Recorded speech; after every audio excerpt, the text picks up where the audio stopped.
So if you guys haven't heard of a company called Auxbeam before, they basically specialize in LED lighting, a lot of off-road use stuff, you know, basically headlights, light bars, stuff like that. But they actually do a lot for cars too. So they were kind enough to send me a set of their S4 LED headlights, and I'm going to go ahead and show you how to convert your old car to LED lighting. So I've got two boxes here. The first one here is the S4 LED headlights. I'm going to save that for a second. I'm going to show you what I had to get first.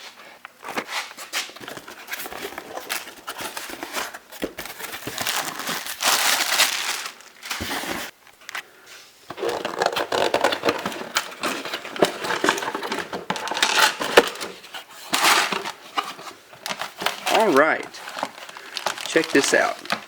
Basically what I've got here is a 7-inch headlight that will replace my sealed beam halogens that are in my Dart. The thing about these that are so special is the fact that the bulb is replaceable on the back, which is very easy to replace. And the only reason that I had to get these was because, you know, halogen sealed beams, you can't replace the bulb unless you replace the whole unit. I'll leave a link in the description for these bulbs and the headlights. Now these were kind of on the cheap side, so if they don't really work out the way I want them to, I will go ahead and get some different brand like Hella or something like that that are actually good brands. The only reason I went with these was because these were the best ones that I could find that didn't come with a bulb with them already. So I didn't want to have to pay extra for a bulb that I'm not going to use. I actually wanted to get a set of these before they even contacted me, so I'm really excited about these. There's the instruction book. We'll take a look at that in a second. But basically, here's your headlights. Let me take one out for you guys. It plugs directly into your factory socket. It's an H4 design bulb. So you get the 3 prongs that it just plugs into your factory harness. There's your LEDs, and then a cooling fan on the back. So you know these things are pretty serious if they have a cooling fan. Basically the thing about these, the only thing I was worried about was whether or not the factory wiring harness would be able to support it. I tested these to see how they worked in a vehicle when they weren't even, like when the car wasn't even on, and they came on and they did just fine. So I think I'll be okay. If they're not, then I'll let you guys know. And I know that Classic Industries makes a harness that's meant to draw power directly from the battery that plugs into your factory harness, so I might end up having to go with that, but right now I'm going to try it without it. So your first step here, you see this black lock ring here, you need to take that off. Very simple. Twist it, pull it off. Now we're going to go to our headlight here, and as you see we have this white piece here that we need to remove. It's very simple. You take these 2 little prongs here, push them down and in, and you just flip that over, and then your white piece comes right out. This is just to keep water from getting in it. You want to replace that with your black piece that you just took off your headlight. Just like that. Now take your locks, put them back over.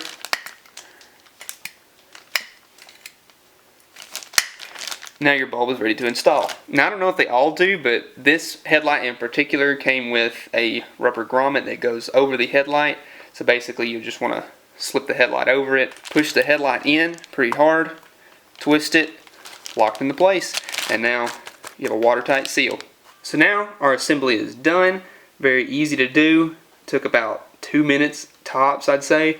Now all I have to do is do this exact same thing to the other headlight, take it over to the car and install them.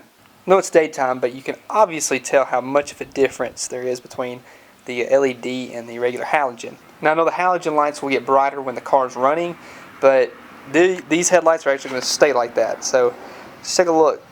Old, new. And I love that they're bright white.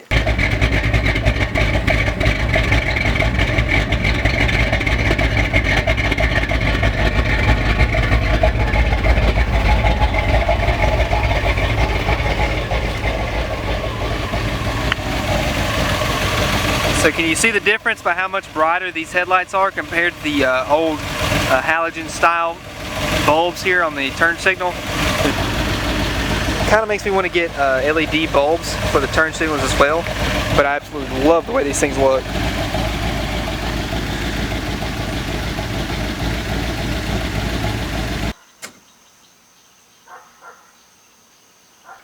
Now that's a little bit darker outside, just want to get you guys a good view of how it really looks. And these things are so bright. Check out how bright they are on the wall. Now this really does not do it justice. I promise you that these things in person are way brighter than it looks on this camera right now. So right there's low beam, there's high beam. And one more time.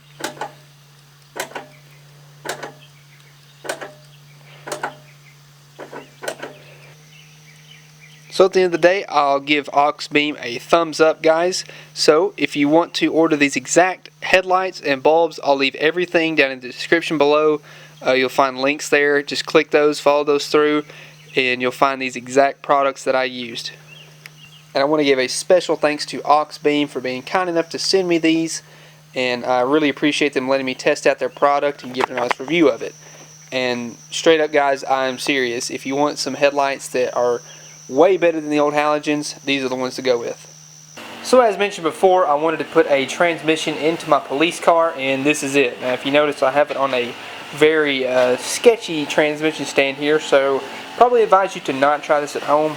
I want to pull the pan off and check to see if there's any like a lot of residue from the clutches or anything, see if it's burned up or anything like that.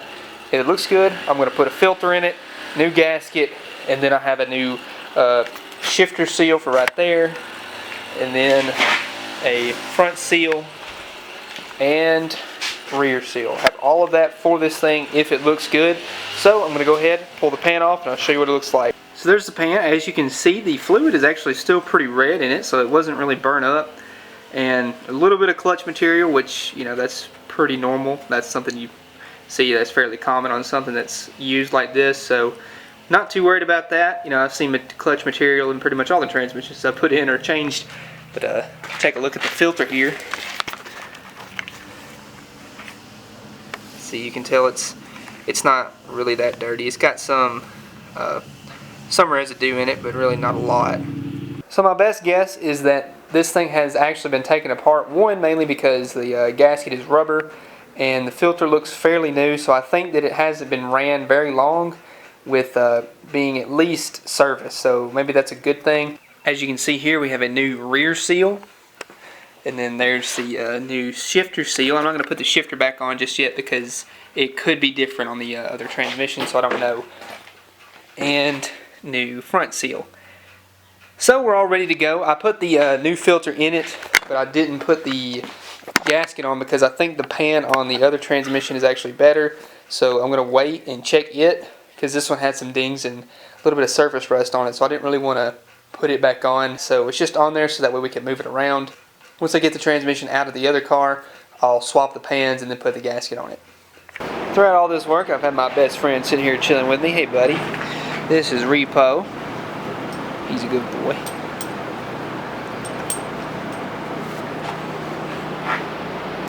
He's a little camera shy. By the way, the transmission that I've been working on is not the same one that I showed you guys in one of the previous videos. This is actually a different transmission, and the reason I didn't go with it is because it looks like it's had water in it, so it would probably benefit from a rebuild, while the other one in there has been in dry storage for however long it's been stored, and it came out of a running and driving vehicle. So I kind of know the history on that one, while on this one I have absolutely no idea. Follows me everywhere. Don't you, buddy? So, a little bit of progress has been made, which actually is a pretty big step. So we've got our U-joint connecting to our steering box, which goes into double D shaft. Ignore all the wiring. And then we got another U-joint there, and then that's a temporary placement for the firewall, as you see with those vice grips there. That's just to kind of rough it in and make sure we have everything that works. We've got good clearance on the control arm, which was kind of a worry with this steering rod. We've flexed the suspension and everything, and it does not hit even with like putting all of our weight on the suspension. So it's going to be good. Got that sorted out, and power steering pump works and everything's great. So the reason that my dad had to buy a steering column from Summit Racing was because he didn't have one that was actually short enough to make the steering shaft work. I think the one that he had which I think came out of a Dodge. I think it was either 30 or 32 inches. This one is a 28 inch, and it's pretty much the shortest one that they offered. It has no key, it's tilt, and has no gear selector. So all it has is the turn signal lever and the tilt lever here. And basically the reason we did that was because the key is actually in the dash of this thing, and it actually looks really good. You know, we've got mounted directly to the dash there, so when we actually sit in the thing, and it's really comfortable. It's a good location for the steering column. And then I let him use my Grant steering wheel that Cole actually gave me. So this actually it might get painted. I don't really know if he'll leave it like that, but that way he actually could turn the wheels and make it work. Now the thing is to do is to get it mounted directly to the firewall. Now for any of you GM lovers, here is a 2001 Chevrolet Cavalier. My dad actually just bought this. He actually used to have one just like it in a burgundy color. So he's kind of wanted one ever since he got rid of his. So it's a 5-speed with like 160,000 miles on it. So a lot of you guys were mentioning, hey, let's have some variety as far as brands go. Here's you a little bit of a mix up here. This is your GM product for the day. Tell you what, now this is a driveway right here.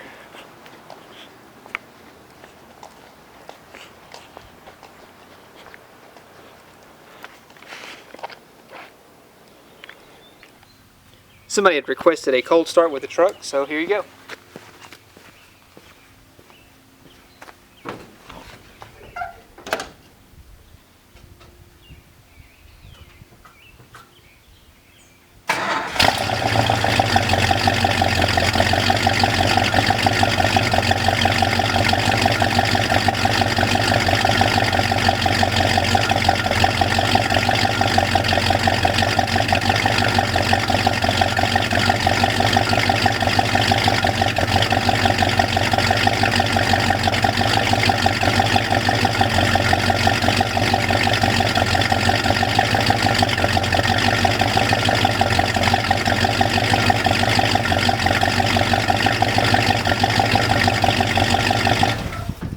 Alright, so that's going to do it for today's video, guys.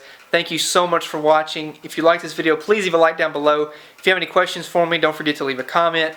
Go and order your t-shirts and your stickers. There will be a link at the very end of the video and also down below in the description. If you want your project to be featured at the very end of the video, don't forget to send me a picture of your car and a short description to my email, guys. Thank you so much for watching again, and I will see you in the next one.